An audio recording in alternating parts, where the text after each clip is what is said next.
Selamat malam. Malam, Pak. Malam, Mbak. Malam, Pak. Membicarakan masih tentang stereografi dan juga metodologi ya. Namun kita akan lebih memfokuskan pada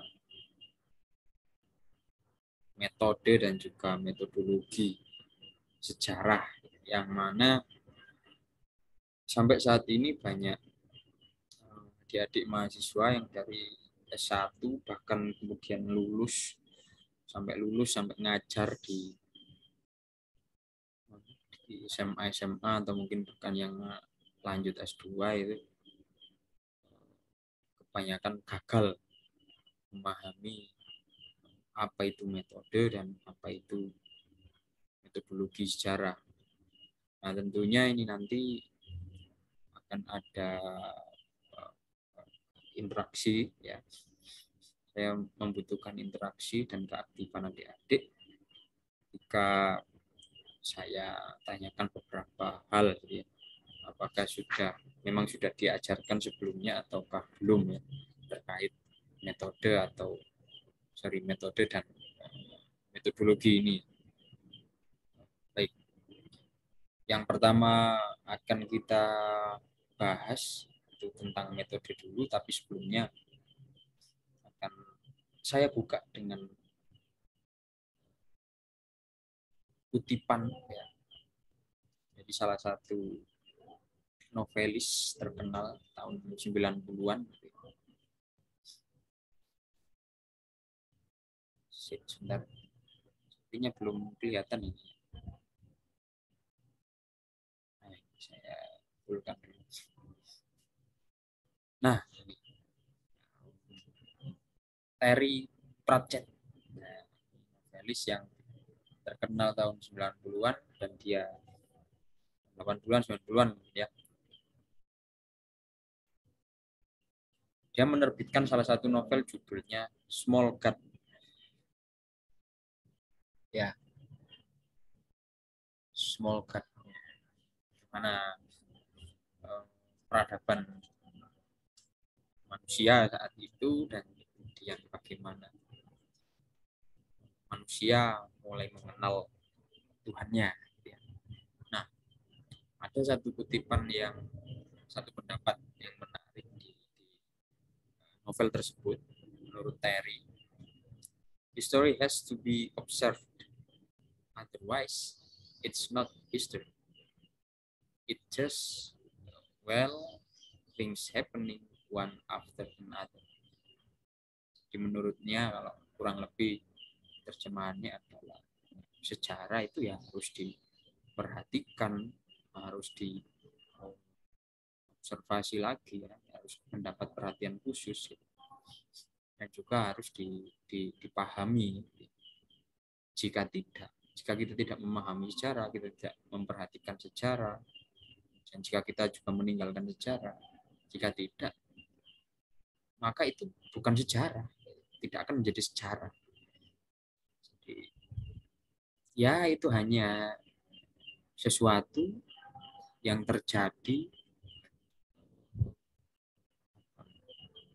secara berurutan dari satu kemudian ke yang lain, berurutan kronologis seperti itu. Itu namanya kronik, bukan sejarah. Jadi perlu perhatian khusus, perlu pemahaman khusus terhadap sejarah itu sendiri. Nah, bagaimana kita bisa memahami sejarah? Bagaimana kita bisa memperhatikan sejarah? Dan juga bagaimana kita bisa membuat sejarah itu tidak seperti kronik, tidak seperti misalnya Metro TV atau TV One ada salah satu news anchor yang memberitakan satu peristiwa pembunuhan misalnya. Pembunuhan di satu daerah tertentu, dia cenderung akan menjelaskan bahwasanya pembunuhan ini terjadi pada tanggal sekian, bulan sekian, tahun sekian, terus waktunya pukul sekian, Setelah itu aktornya adalah ini, tersangkanya ini, korbannya ini. Setelah itu sudah. Jadi kalau misalnya kita memperlakukan kritikannya TRI itu, kalau kita memperlakukan sejarah itu seperti itu, cuman kronik saja, ya kayak orang membaca berita, kayak news anchor. News anchor itu kan pembaca berita. Nah ini yang perlu kita pahami lebih lanjut ya sebelum kita ke materi. Oke, ini menarik sekali karena dia adalah sastrawan tetapi mengkritik sejarah juga ya. Nah, apa itu metodologi? Bedanya apa? Metodologi ini dengan metode. Nah, ada yang mau berpendapat sebelum saya melanjutkan? Silakan, barangkali adik-adik. Satu atau dua orang. Monggo. Saya, Pak, izin berpendapat. Ya, silakan. Mohon maaf nih ya kalau tidak benar. Kalau nggak salah minggu lalu Pak Ronald bilang gini, kalau metodologi itu pandangan pokoknya pandangan mengenai sejarah. Tapi kalau metode itu langkah-langkah dalam menulis sejarah. Kurang lebih kayak gitu. Kalau metodologi pandangan, kalau metode itu langkah-langkahnya. Gitu, Pak. Oke, terima kasih. Irma, mungkin ada pendapat lagi selain Irma? Dari offering apa? Irma. Offering B, Pak. B. B ya? Ya. Ya, B. Mungkin ada pendapat lagi dari teman-teman yang lain. Oke. Kalau nggak ada, saya lanjutkan. Nah ini. Kalau kita artikan metodologi ini secara harfiah, ya, maksudnya metodologi saja atau metode saja, gitu ya. Belum ada embel-embelnya sejarah, gitu ya. Metode itu memang langkah-langkah atau cara atau mungkin prosedur ya, untuk mendapatkan pengetahuan. Sedangkan metodologi itu adalah ilmu bantu yang mendukung metode. Nah, ini masih abstrak. Ini masih sangat teoretis sekali, belum bisa kita jarang sekali bisa memahami makna harfiah ini. Nah, coba kita sekarang bandingkan dengan metode sejarah. Metode sejarah adalah langkah-langkah untuk penelitian sejarah. Jadi penelitian sejarah, karena sejarah ini adalah ilmu yang satu ilmu yang memang ilmiah ya, ilmiah dan bisa dipertanggungjawabkan. Gitu ya.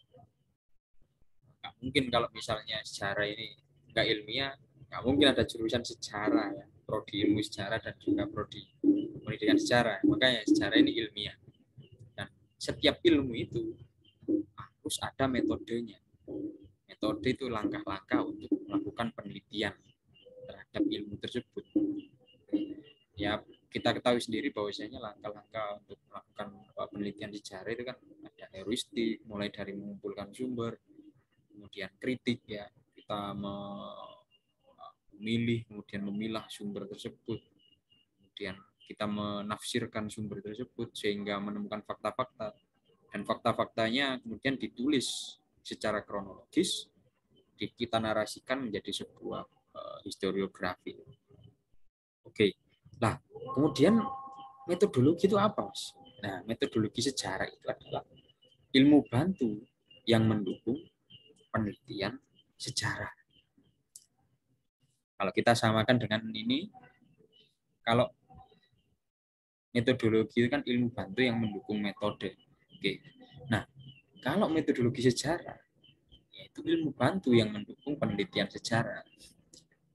Kalau seperti yang dikatakan Sartono Kartodirjo, ya metodologi sejarah itu adalah pendekatan atau sudut pandang atau perspektif, cara pandang terhadap peristiwa di masa lalu. Nah, ini kalau adik-adik membaca bukunya Pak Sartono tentang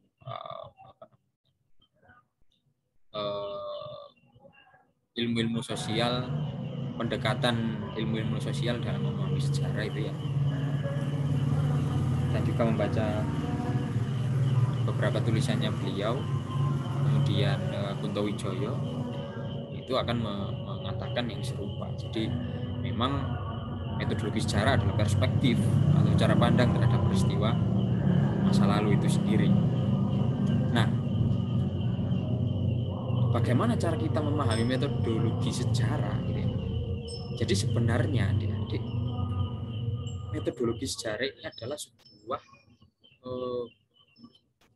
kalau kita nurut pengertiannya Pak Sarton, kalau memang kita baca mentah-mentah ya, kita pahami atau kita baca sekilas gitu, pasti akan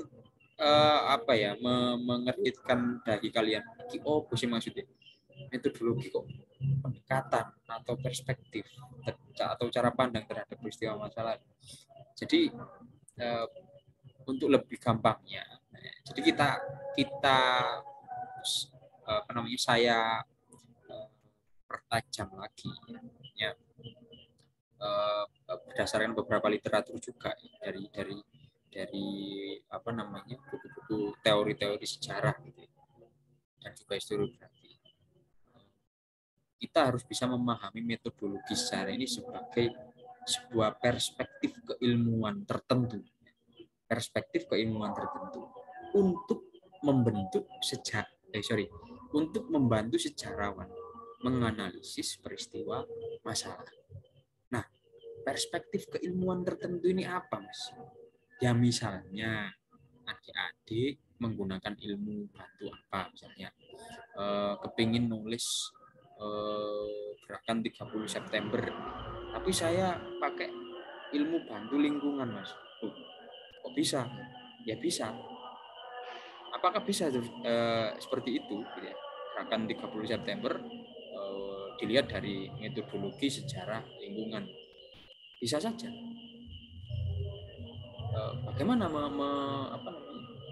Bagaimana menarasikannya, Mas, dan menghubungkannya? Gampang saja.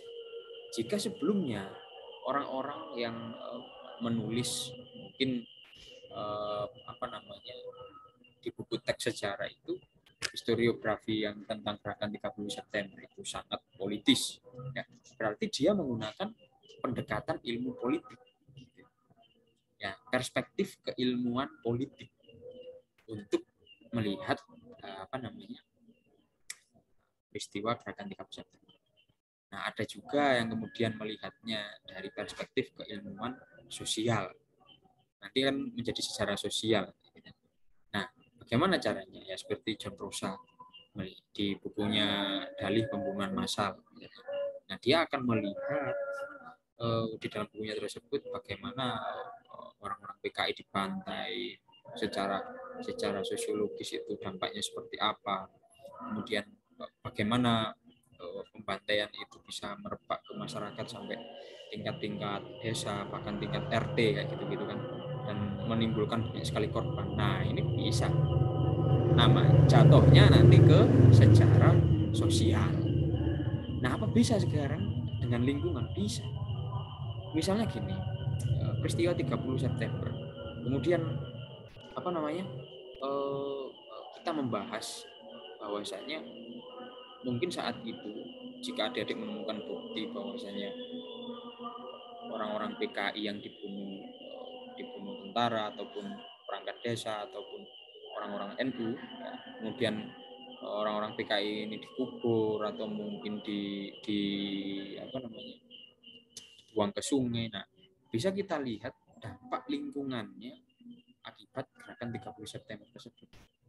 Sejauh mana korban-korban yang dibantai ini, terus sejauh mana kerusakan-kerusakan lingkungan yang timbul, misalnya saat itu tanah-tanah orang-orang komunis yang awalnya dijadikan sebagai lahan pertanian, sawah, dan perkebunan, kemudian diambil alih oleh orang-orang NU atau mungkin oleh orang-orang militer, dan kemudian dijadikan basis pondok pesantren atau mungkin dijadikan basis asrama militer atau mungkin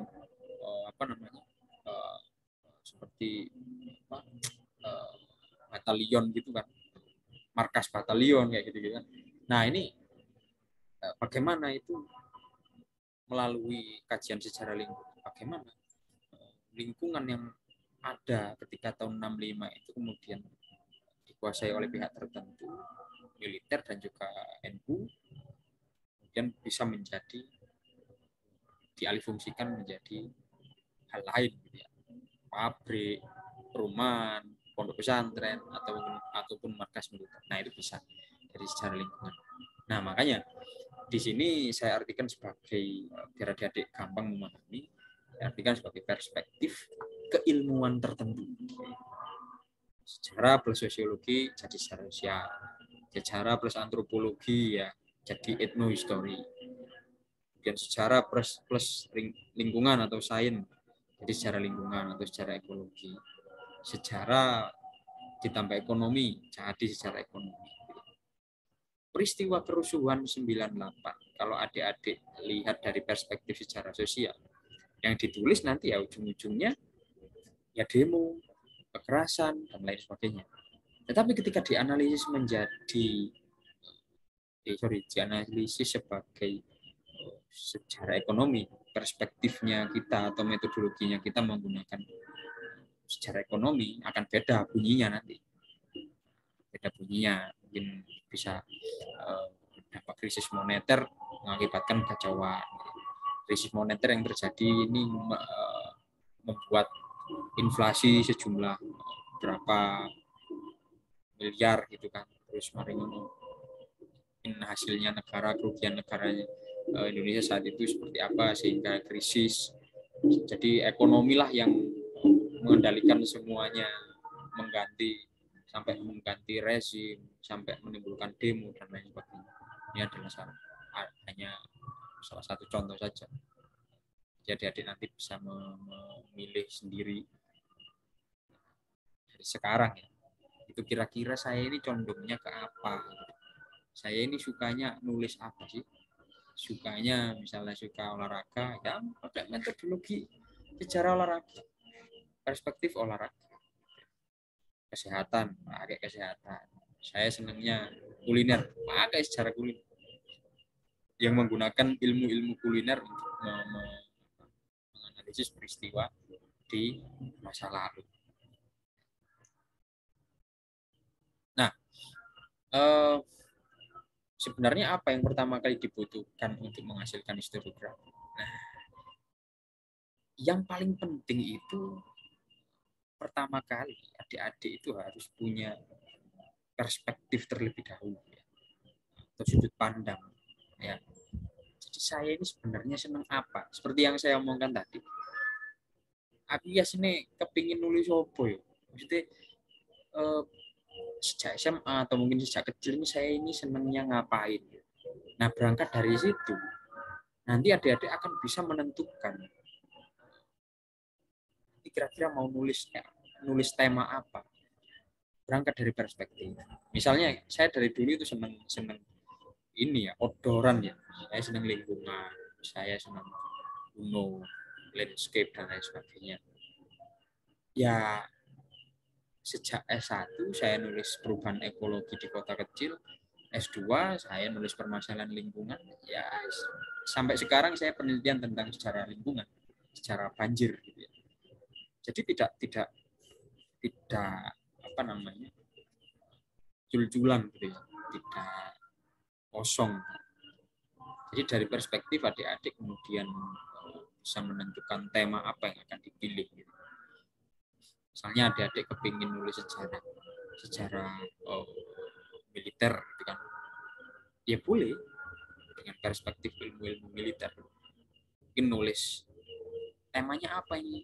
Kayaknya sejarah militer terlalu banyak menulis tentang sejarah lembaganya. Saya kepingin nulis alutsistanya atau alat-alat perangnya. Boleh. Jadi kan dari perspektif itu gambar apa aja? Adik-adik bisa menentukan tema. Oke, saya menentukan tema yaitu tema alutsista. Kemudian baru adik-adik bisa menentukan sumbernya. Kira-kira saya akan kalau tema saya itu tentang alutsista, sumber apa saja ya yang akan saya cari. Nggak mungkin kan kalau misalnya adik-adik perspektifnya nanti jalan militer, terus tema yang akan diteliti itu adalah tema alutsista. Nah, nggak mungkin adik-adik ini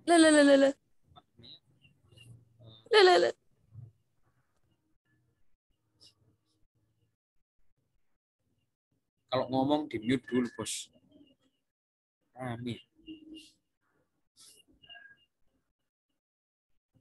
Nah, mungkin adik-adik ini kalau misalnya sudah memilih sejarah alutsista, temanya alutsista, nanti nyari sumber-sumber tentang lingkungan, sumber-sumber tentang masalah sosial, jelas alat-alat perang lah yang sumber-sumber tentang alat-alat perang yang akan dicari. Nah, ini 3 hal ini sangat menentukan bahwasanya adik-adik ini historiografinya atau tulisan sejarahnya nanti akan seperti apa bentuknya. Nah, ini adalah letusan Gunung Merapi dan Gunung Kelut ya, di tahun 19 kalau Gunung Kelut itu ya, Gunung Merapinya itu sekitar 1920 ini kayaknya. Pokoknya 1900-an awal. Jadi dari sini saja kita bisa berangkat melihatnya dari berbagai macam sudut pandang. Secara lingkungan bisa, secara sosial bisa.